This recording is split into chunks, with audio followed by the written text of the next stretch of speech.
Welcome to a Newswatch 10 special presentation. Salute to the tall ships, Newport 92. Brought to you by the condominiums of Rhode Island South, the Southeastern New England Pontiac dealers, and Fleet Bank.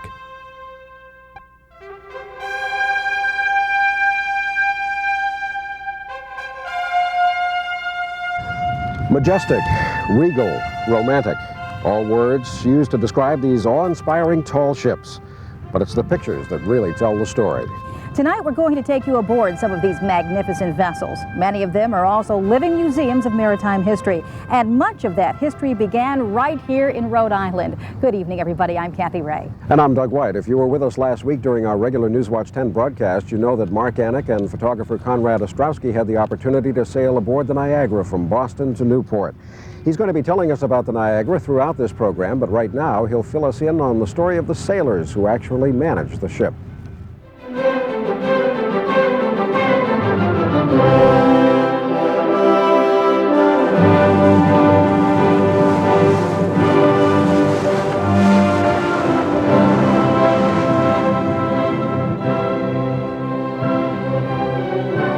We know the beauty, that's plain to the eye. But step down to deck level, and you learn it comes about only through hard work. That's swell, that's it. It seems that everywhere you look aboard the Niagara, there's a rope. Line is the nautical term. And always there's someone telling you to pull on one or more of them. Take that gasket and stand by the butt. Chief, come down. Aye. Orders aboard this ship, a reconstruction of the one which Rhode Island native Oliver Hazard Perry sailed in the War of 1812, orders are given and followed. You know, we bark a lot, or we're very firm. The discipline's pretty strong. That's merely us interpreting or translating the needs of the ship, because they haven't changed at all in 200 years. Not a bit. You know, we've changed. We don't have a grog anymore. We don't have the lash. We don't have, you know, if you disobey an order, we can't hang you. You know, it would be highly inappropriate. We all agree. But we don't have that leverage, so the only leverage is that people want to be here. They want to learn. Indeed, they are here, many of them, by choice. Of the 40 crew, more than half are volunteers. They come aboard, men and women, young and old, and spend a week or 2 or 3 sailing because they like it. I enjoy the structure, you know, because it's the right and wrong. I mean, that's one thing about sailing vessels. There's very definite rights and wrongs, and you just don't find that out in the real world. Much of what goes on here is educational. You're the one controlling the other side. So if you ease lots, they're going to be able to pull lots. If you ease just a little bit, they're going to be sweating and pulling against your friction. There's a great deal to learn in order to catch the wind and move the ship. One sailor described it as the triumph of brawn over brain. In fact, it takes a good deal of both. Sailors aboard this ship have to learn not only how to get along above deck, but below decks as well. Down here, a sailor either has to have a good back, be pretty short, or memorize the spots where you can actually stand up. Down below, you'll find a man who, at 6'1", is particularly ill-suited for such sealing. But the cook doesn't mind. He works around the restrictions to make 3 meals a day and extras. In this case, a cake. Yeah, their job is to sail a ship, mine's to feed them, so as long as they don't sink the ship, I'll keep making food for them. You obviously enjoy this. Oh, I'm having more fun than anybody. Why? I don't know. Something's wrong with me, I guess. I really, this is fun. It's a lot of work. Fun. It might surprise you to hear that word. Get these guys involved. After all, these people spend their time hard at work. They're either scrubbing the deck or scraping the deck. They climb the rigging and hang on, and they enjoy it all. It's brutal and glorious. I don't know how. It's brutal because, you know, I'm not as strong as I used to be. It's glorious because it's so wonderful. The times like right now, when you look out the gun port and you see the water going by and you know you're sailing, you look up and you see the gear, the sails are full, and the ship comes alive. It's almost like another person. Like the Niagara, the tall ship Providence offers a living history of Rhode Island's maritime tradition. She's a 110-foot sloop, and she just happens to be the flagship of the state of Rhode Island. Newswatch 10's Bob Ward tells us what it's like to sail aboard a ship that traces its history to an 18th century design. Step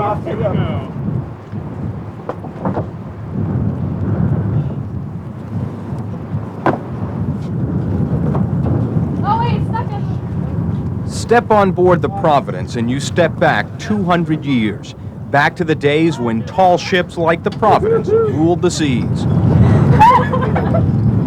right, careful.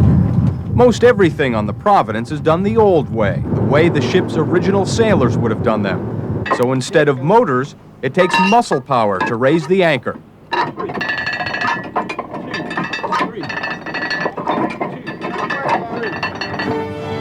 And when it's time to set sail, it's a team effort all the way.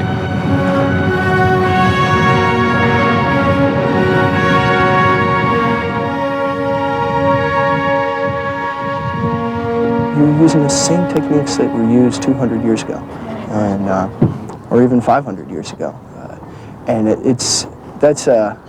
gives you a sense of history and place that I don't think you can get from anywhere else. It was merchant John Brown who had the original Providence built, only he christened it the Cathy. The Cathy was a prosperous trade ship. But in 1775, Rhode Island became the first colony to commission a navy, and one of its first ships was the Cathy. That summer, just off the Jamestown coast, Cathy captured a British sloop. It was the first naval battle of the Revolution. Later that year, the Cathy was rechristened Providence, and it was commissioned in the newly formed Continental Navy. Nearly everywhere you look on the deck of the Providence, there are reminders of its illustrious past. Indeed, there were some very famous people on board this ship at one time. One of them was John Paul Jones. The Providence was the very first ship that he ever captained, and historians say he often looked back at his days on the Providence saying the crew was the very best that he ever captained. This painting depicts a famous sea battle between Providence and the British frigate Cerberus. Captain John Paul Jones was at the helm. They sailed the Providence up near the frigate to lure it away from the American merchant vessel about to be captured. They were hit by some volleys, but they didn't get any serious damage, and they pretty much frustrated and annoyed the British and humiliated them. All they fired back was a single musket in retaliation, and then sailed away. Until 1779, the Providence terrorized the British fleet, but her luck eventually ran out. The British trapped her in Maine's Penobscot Bay. Rather than allow the Providence to fall into enemy hands, the crew burned their beloved ship.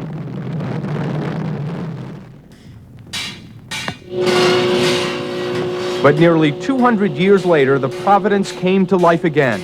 Using plans based on an 18th century painting, the nonprofit group Seaport 76 painstakingly rebuilt the Providence.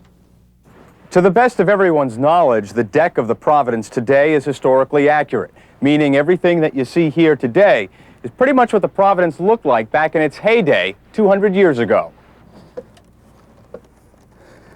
Below deck, though, is a much different story. Today, the Providence is outfitted with all the 20th century sailing necessities, though they have managed to fit in 14 bunks. But experts say 200 years ago, it was much more crowded down here. They couldn't sleep everybody at once. They had to sleep in shifts and run the vessel in shifts. How many people? They'd try to leave port with about 75 to 85 men. Today, the mission of the Providence is not to capture enemy ships, but to capture the imagination of people everywhere. 15-year-old Andy Patinos is spending his summer vacation on the Providence, learning the ways of the sea. I've been aloft. That's fun, going up to the top of the mast. And all the way to the top of this mast? Yeah. How high is it? It's 90 feet, I think. You climb 90 feet up there? Yeah. To do what? Furl the topsail or just look. Or just look, catch the view. And technology's great, but I like the way that, we can do it the old way. As the Providence sails from port to port, it gets by with a much smaller crew than its namesake did. But this is a crew that is proud of what they've accomplished, proud of the Providence. We've turned heads quite a few times, and people always ask us, do we have our engine on and that kind of thing. No, we're sailing.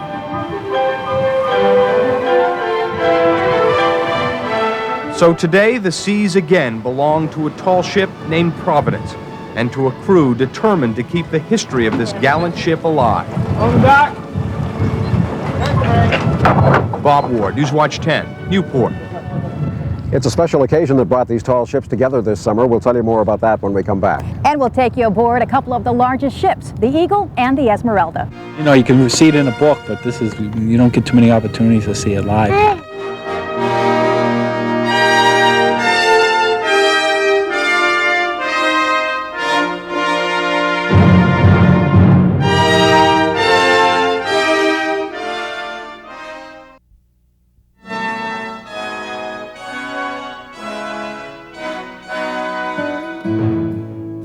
His name is attached to the sides of school buildings. His statue stands proudly in front of the State House, looking over, incidentally, at a relative, General Nathaniel Greene.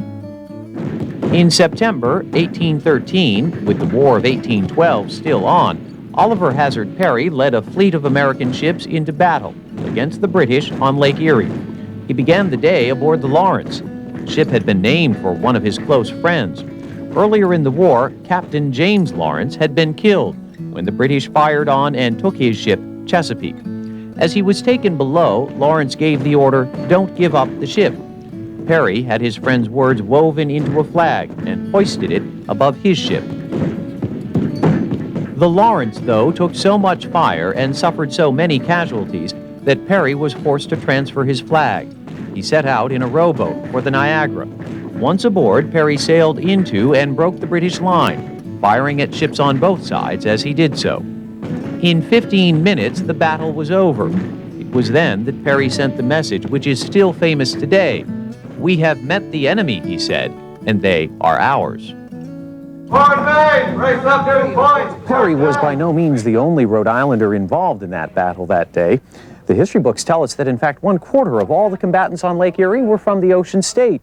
Of the 10 American Navy ships involved, 5 of them were commanded by Rhode Islanders.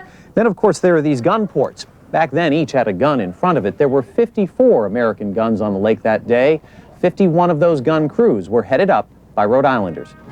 It's a history which still lives today, in part because the Niagara still sails. But that wasn't always the case.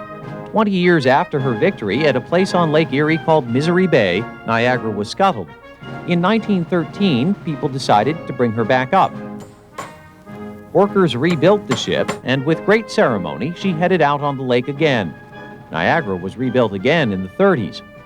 Then, in 1988, the state of Pennsylvania began from scratch. Using just a few pieces of the original wood, they rebuilt Niagara a final time. Today, she sails so that people can remember, as on this day when they stopped to mark the spot where the words, "Don't give up the ship," were first heard. Ship's company hats off.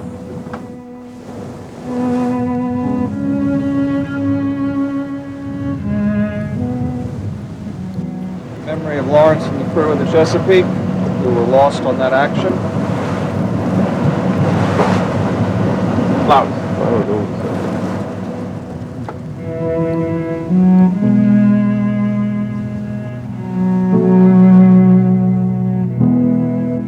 And we'd like to thank the Rhode Island Historical Society for its help in preparing that piece. The 24 tall ships stopping in Newport are part of the largest gathering of tall ships ever to assemble in modern times. In fact, Cathy, more than 130 ships from a total of 34 countries are taking part in Grand Regatta 92. It's a celebration, of course, of the 500th anniversary of Christopher Columbus's discovery of America.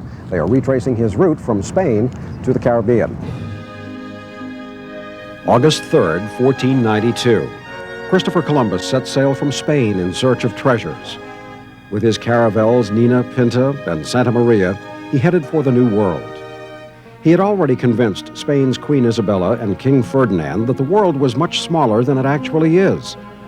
But evidence now shows Columbus most likely knew exactly where he was going. It was a long, difficult journey. In fact, 3 times his crew was on the verge of mutiny, but he convinced them to go on. Finally, on October 12, 1492, Columbus landed on a Caribbean island that he called San Salvador. It is that voyage 500 years ago that is being celebrated this summer. On May 3rd of this year, many of the tall ships gathered in Cadiz, Spain, to begin their journey. They sailed via the Canary Islands, Columbus's first stop, to San Juan, Puerto Rico. They arrived there in June, joined by more tall ships that were not able to make the Atlantic crossing. To celebrate, Puerto Rico threw one of the biggest parties in its history, attracting record numbers of tourists and island residents.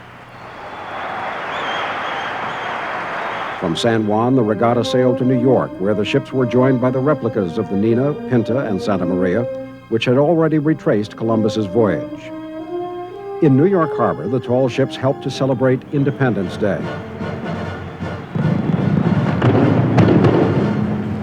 The fleet then sailed on to Boston Harbor for a week of festivities, July 11th through the 16th.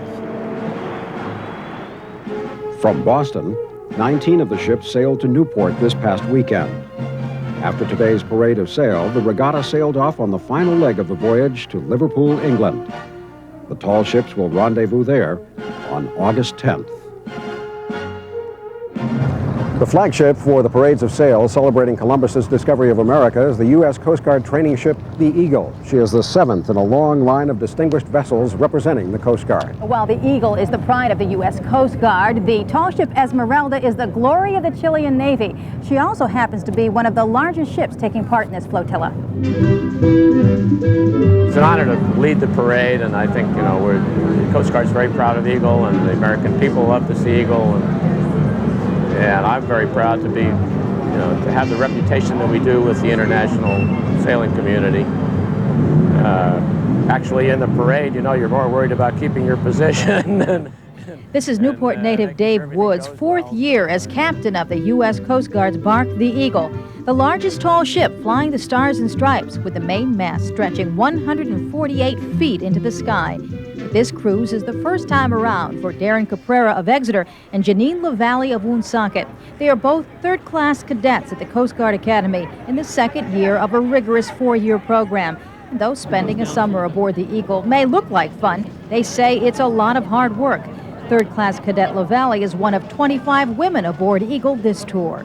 The training has been absolutely great. We've been working with the lines, and actually knowing that we're in charge of the ship and we're the ones steering it and controlling the ship is actually a great feeling.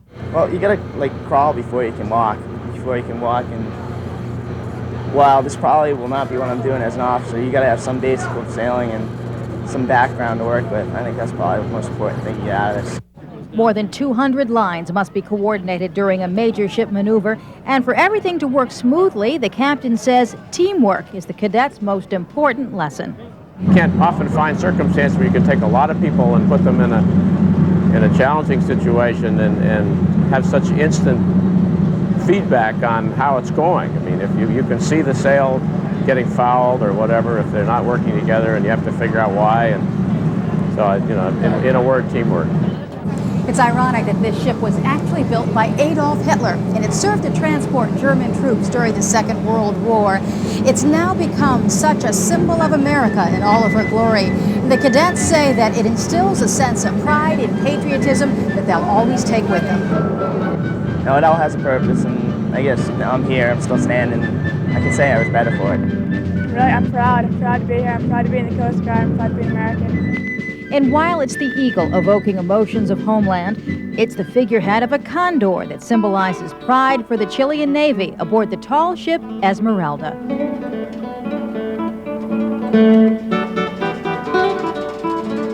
350 sailors and midshipmen make up the crew of this 4-masted barkentine, a training ship for the Chilean Navy. Once a year, she sails around the world and serves as a floating educational center for talented students. Training aboard the Esmeralda lasts up to 8 months, where the Chilean Navy prides itself in making its officers and men, first and foremost, good sailors. And the midshipmen have a complete set of instructions, something like astronomical calculation, some classes on how to make up and be at sea with the sails. So afterwards they're going to be in a warship, and it's important thing to them to be here for 1 year. But aboard this vessel, the officers and sailors share equal risk, sharing in the risk and sharing in the spoils of a cruise around the world in intriguing ports of call. Interesting here was the communication with two worlds, the old world and the new world. Christopher Columbus discovering the New World in 1492, and now 500 years later, bringing the world together. Life and work aboard these tall ships can be grueling and fascinating. Coming up, we'll find out what it's like aboard Niagara. And we'll go aboard a ship in which most of the crew are made up of teenagers. You know what I like best? I would like to get on and drive. I would like to drive.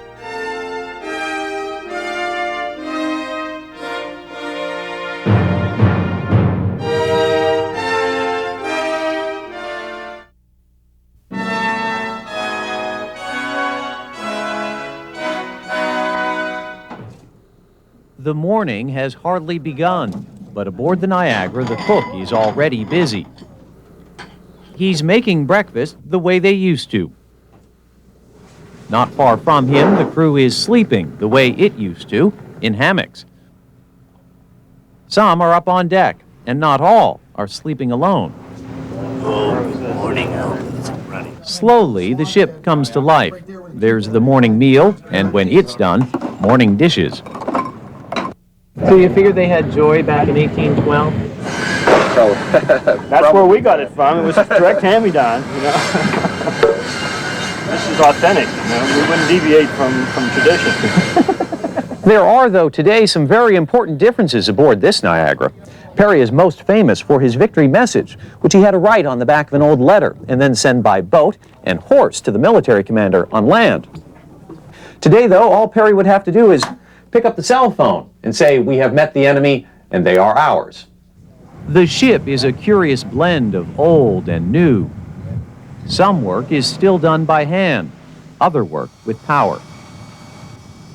The ship can sail with the wind, and when the winds aren't favorable, as was the case leaving Boston, she can move with engines. And tucked up there in the yards, yes, it's a radar. Another big change, this fighting ship which defeated the British now has an Englishman as one of her crew. I hold no grudges. I hope the Americans don't hold any grudges. We all take a lot of example from Mike and his leadership, and we need more fellas to show us the way. Hey, there you go. Besides, who else can we get to referee our soccer games? There is plenty of laughter here, proof that the crew are close, that they take care of each other. Remember that cake the cook was making? It's in honor of one sailor's 18th birthday. Happy birthday to It's cake with candles by candlelight. Indeed, the important things have not changed. The sea hasn't. It can still move you, still make you wish for a firm piece of land. It can still make you search yourself. And for some, it can feel like home. At sea, things are very simple, very clear-cut. You know your job. Everybody knows their job. Everybody does their job. Everybody pulls their weight. And there are very seldom any problems. And I prefer to live my life that way. It's the way that Commodore Perry preferred to live his. And when his life was over, Perry did what we did and returned to Rhode Island. He is buried in Newport.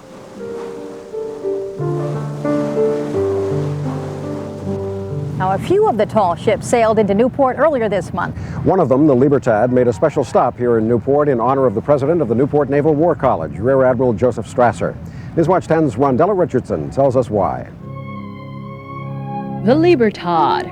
Her name evokes a cry of freedom. From Argentina, she set sail on the 7 seas in pursuit of the good training of Navy men.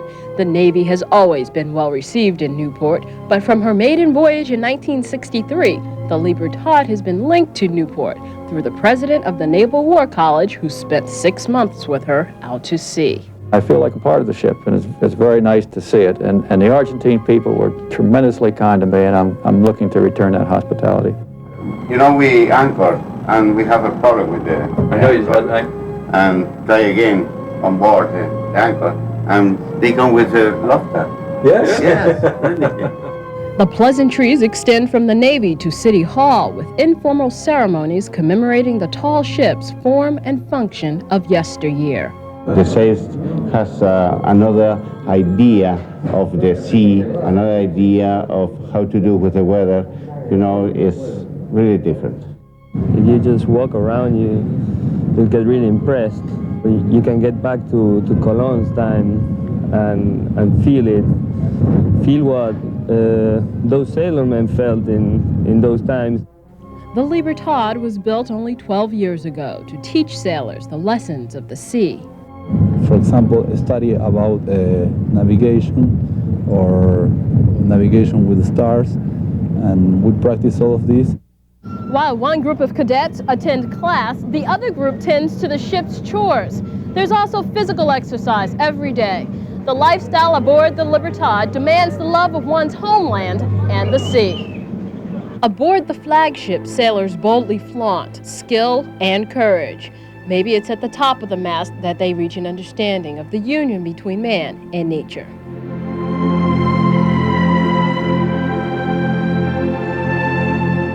All you see is only sea, and you don't see the land. It's a feeling. To sail is a feeling. Because you just don't see ships that have 26 sails when she's full rigged. She's a beautiful sight, and people come from all around the horizon as they see the ship to get a closer look at her. She's a floating museum of naval glory, and as a tall ship, you only need to look to the horizon because she majestically tells her own story. In Newport, I'm Rondella Richardson, Newswatch 10.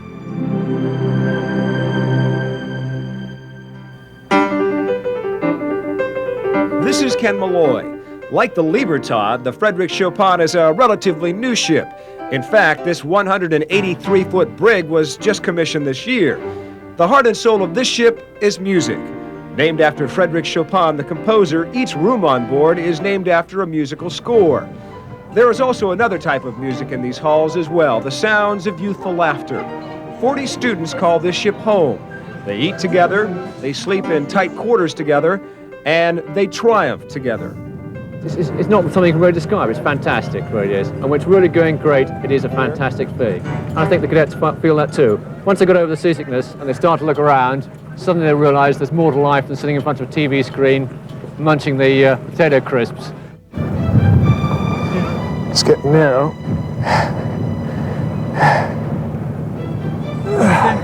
While I struggle to learn the ropes, I also learn a bit of history about ships like the Fryderyk Chopin. At one time, brigs like this one were very popular with pirates. That's right, pirates. Yo-ho-ho and a bottle of rum. Pirates used this because they were big crews. You must have one crew to operate the ship and another to take a prize, another ship. So if you were capturing the ships after ships, your crew diminishes. So there were plenty on board to go on another ship, to sink it or to hold it. Unlike the pirates of yesteryear, though, these students on the Fryderyk Chopin are walking away with a different sort of buried treasure. They walk away with self-confidence, a confidence that is very hard to get nowadays. A lot of young kids leave school and they're not very confident. They're not able to communicate with each other, never mind communicate with people from other countries. And we think that this kind of program is ideal to bring people of all different cultures and nationalities together.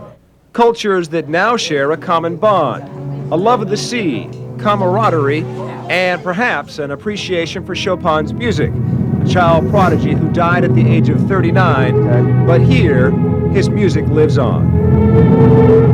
Up here in one of the crow's nests on the Fryderyk Chopin, you begin to get a renewed appreciation for sailors of yesteryear. Alexis is a sailor of modern day, and he tells me that up here late at night, you can see the stars so magnificently.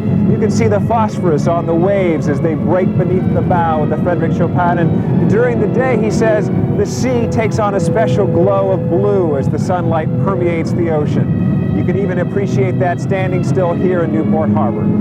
Ken Malloy, Newswatch 10. Exactly what defines a tall ship? To call it a big boat is a little vague. It is, and there are several different types of tall ships. Newswatch 10's Mary McGuire explains all about them.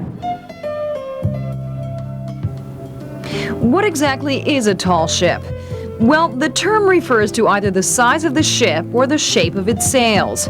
Any vessel that has her sails and rigging fore and aft is a tall ship if it is at least 160 feet tall.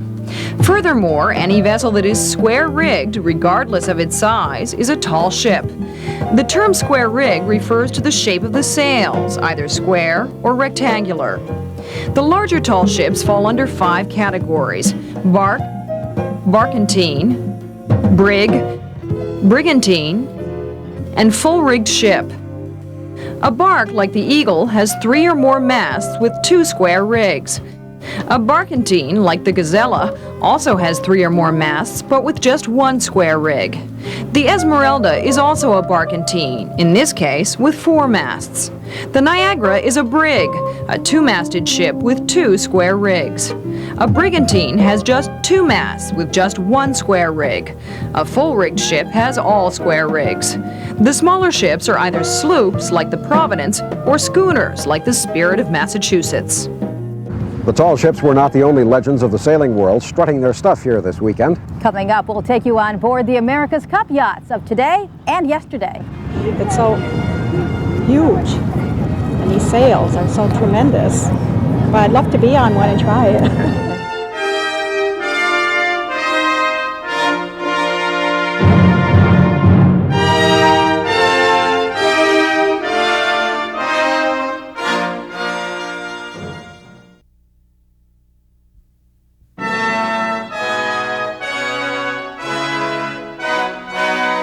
This gathering of tall ships represents a celebration of sailing, and what would such a gala be without the ultimate racing vessels, the America's Cup yachts? They are represented here from the past and the present. First, a J-boat, which first competed for the Cup back in 1930. Newswatch 10's Frank Carpano takes us aboard the Shamrock V. Shamrock V is like a piece of fine art. Your appreciation for her grows the more you see and the closer you look. From the fine brass fittings to the 2-inch thick teak decks, Shamrock V is a magnificent sight and a treat to sail. She was built in 1929 for Sir Thomas Lipton to challenge for the America's Cup. Shamrock V lost in 4 straight to Harold Vanderbilt's New York Yacht Club defender Enterprise. It was the only time Shamrock V would challenge for the Cup. After being used as a Cup trial horse, Shamrock was maintained as a private yacht by a series of families for several decades, before being donated to the Museum of Yachting in Newport by the Lipton Tea Company. Shamrock is captained by Eric Leslie. Since the museum's had the boat, they've put well over $3 million into her annual maintenance and upgrade work that they've done over the years. But the boat survives entirely through private donations and activities charter. She's available for private charter, and it's that income that helps keep the boat here in Newport. The regular charters that include wedding receptions does much to enhance the appeal of Shamrock V. A lot more people than I would have thought do come up to us and say, yeah, I remember seeing Sir Thomas Lipton being rowed out by his, to the guys to the boat in 1930 and that sort of thing. There are quite a few people who do still remember her from the original days. At 120 feet long and a mast that stands 155 feet into the air, Shamrock V holds her own as an attraction during tall ship celebrations. It's a thrill to sail her. Whenever we go into any harbor, she turns the heads of everybody around on all the boats. So it's fun to be the center of attention a lot of times. The primary difference in the Shamrock V from the days it spent racing for the America's Cup is the beautifully designed quarters down below. Back in 1930, it was basically an empty shell. This is the aft stateroom aboard the boat, and it would traditionally be the owner's cabin. Queen-size bunk and a large settee. It has its own head with a bidet and shower. We have 3 double staterooms that you may want to peek into here. We've got 2 up and down berths on this. The port forward cabin, the port aft cabin is very similar. As we move forward, there are 3 more double cabins, each with 2 bunks. The 2 on the port side also have their own shaving sinks. There's another full head over here on the starboard side with a shower, another bidet. We have a single head down in here. And then as we move forward again, we move into the main salon. We've done a lot of work on this in this space over the winter, trying to make her more accommodating. This is kind of your living room and dining room area. We did a lot of work in the galley here over the winter. We put new sinks in, larger sinks, put the microwave in here, added 3 or 4 more drawers, put all the cup storage, The stove, new propane stove was put in this year. That whole stove will gimbal as the boat sails, so the top of the stove stays level constantly. But even if you never get below her decks, the Shamrock V under sail is a sight to behold.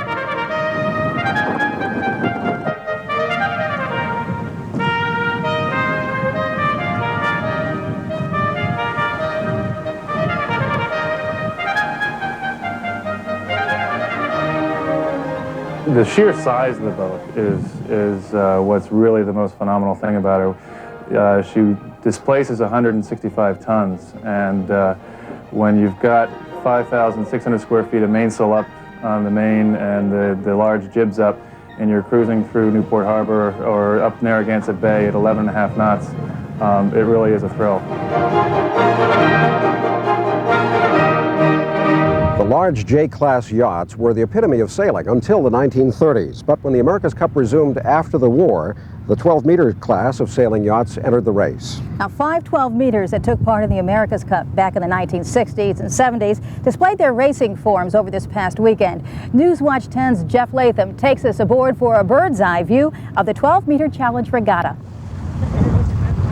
That era, as we know it, ended on a cool September day in 1983. That was the day the unthinkable happened. America lost the America's Cup. And Newport bid farewell to an event that for decades had given this city by the sea its identity. The 12-meter yachts would race for the Cup one last time, a late-night television affair halfway around the world.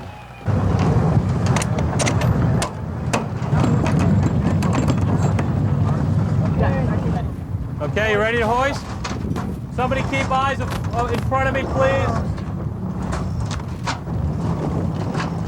You're at the first spreader. But now the shock of losing the America's Cup is wearing off, and Newport is beginning to enjoy its place in history. Some of the old 12-meters have been dusted off, and in a scene that conjures up the most poignant of memories for sailing purists, 12-meter yachts are once again waging tacking duels in the waters off Newport. Ready? Tacking, helms over.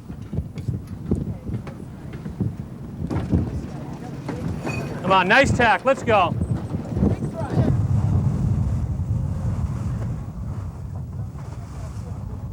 It's been nearly 10 years now since a 12-meter yacht's last race for the America's Cup trophy in these waters off of Newport. And while the America's Cup contest may someday come back to these waters, the era of the 12 meters is over for good. The place of the 12 meters now is in the history books, and with the help of a special group of people, their rich and storied history will never be forgotten. One of those people is Joe Krawczyk. He found the dilapidated remains of Intrepid on a lake in Vermont and brought her back to life. And when I was 13 years old, some friends took me out on their powerboat, and this was the first 12-meter I've ever seen in my life as a young man, a young boy, actually. And I kind of had a little fantasy that it'd be nice to have one of those or be able to sail one of those someday, and a couple 20-odd years later, it happened. The restoration is an ongoing project, but it is not difficult to imagine now that in her heyday, Intrepid was the state-of-the-art in yacht design, winning the America's Cup in 1967 and again in 1970. Today she again plies these waters, not to win, but to help people connect to the past and to keep alive dreams for the future. I think everyone who sails, the America's Cup is the dream race. I mean, that's the biggest race in sailing, so of course I would like to. And who knows, this might be the stepping stone to get me the opportunity at least to try out. I mean, it's certainly a boat everyone's heard of, so being connected with it can't hurt. And so it is that another sailing ship becomes a part of our rich nautical lore, and as such helps us mark time as the pages of history slowly turn.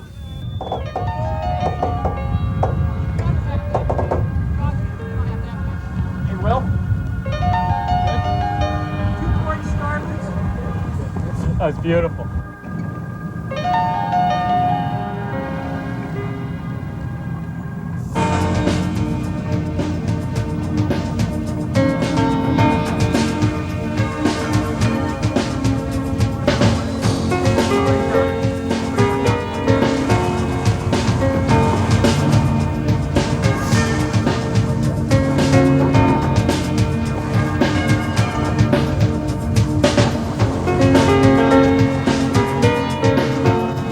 return of the tall ships to Newport has meant dollars and cents to local businesses. We'll take a look at that when we come back.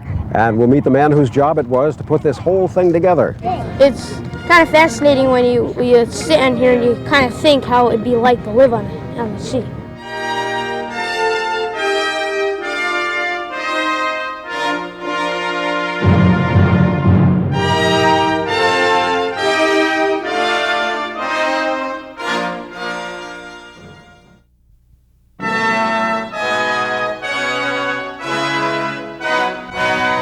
Summer in Newport is always the busiest time for local businesses, but when the tall ships come to town, so do the bigger crowds. In fact, this may eventually turn up to be one of the busiest weekends of the year here in Newport for tourism.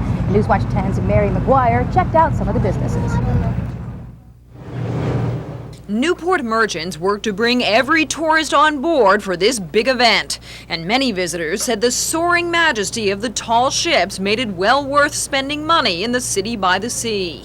The old standbys were as popular as ever. T-shirts, food, T-shirts, and food. Is that gonna be it? Minnesota? Food to go was a big seller. Sales were as brisk as a harbor breeze at this Newport sweet shop, and Dell's Lemonade and Ben & Jerry's ice cream charted a strong course. Business has been great. It's ice cream madness here. Look, it's on the back too. Yeah, that one has it on the back and a nice logo on the front. Lee's department store, the country's oldest, opened a brand new mini store just to sell tall ship souvenirs. Hotels were booked, and sales ran at a fast clip offshore as well. Dozens of pleasure boat charters like the Majestic offered tourists a pricey bird's eye view. This weekend we basically doubled what we had done up until this point. But restaurants didn't fare as well. Business boomed Saturday at the landmark Black Pearl, but most restaurants say the crowds they anticipated never materialized. Business seems to be so-so. Nothing spectacular right now. Organizers admit that the tall ship's recent stops in Boston and New York, coupled with the hype over crowds and parking, may have trimmed the number of spectators.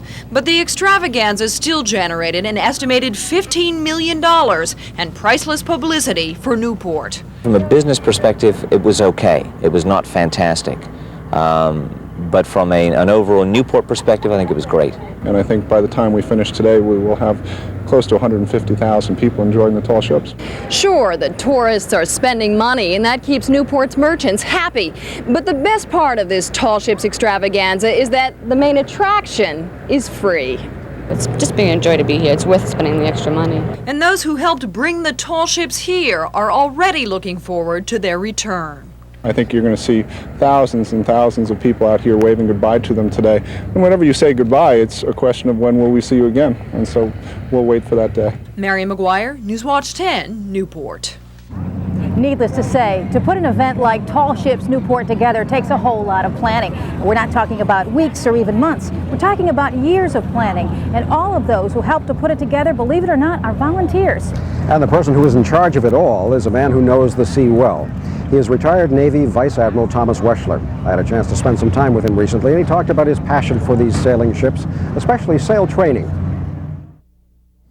It started really with getting the governor's support, because the letters, when they go out to these ships, it helps if they're your friends, but it also has more clout if you've got an official signing the letter.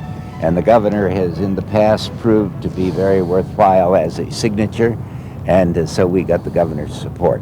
And that was about 3 years ago in '89.